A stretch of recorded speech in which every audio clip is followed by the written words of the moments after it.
ఒక గ్రామాధికారి చాలా కోపిష్టి స్వభావం కలిగినటువంటి మనుషుడు. ఎవరిని చూసినా కూడా చాలా కోపం. కాబట్టి ఎవరు కూడా ఆయనతో ఎక్కువగా మరి క్లోజ్‌గా ఉండలేరు. కారణం ఏంటంటే చాలా కోపం. అందరిని కూడా అరిచేవాడు, గద్దించేవాడు.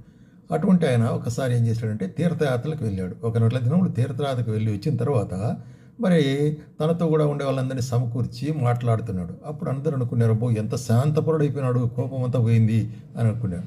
అట్లాగే మరి ఆ గుంపులో ఒకరిని చూసుకొని, ఏంటి సార్ మీరు పలానా చోట ఏం చూశారు అని అడిగాడు. ఏదో ఆ విషయాలు చెప్పాడు.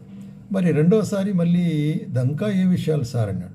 రెండోసారి చెప్పు. మూడోసారి సార్ ఇది ఇంకా ఇట్లాగా ఇంకో ఏం చూశారు సార్ అని మూడోసారి అడిగేటప్పటికి చాలా కోపం వచ్చి, ఏయ్ నోరు మీరా, నేను చెప్పింది అర్థం కలదు నీకు, ఏమని తన్నరాని పట్టుకొని అని చెప్పేసి ఆగ్రహం చూపించినాడు. కాబట్టి కోపం అనేటువంటిది నిగ్రహించాలంటే అది సాధన చేయాలా, అది ఊర్లో తిరిగితే రాదు.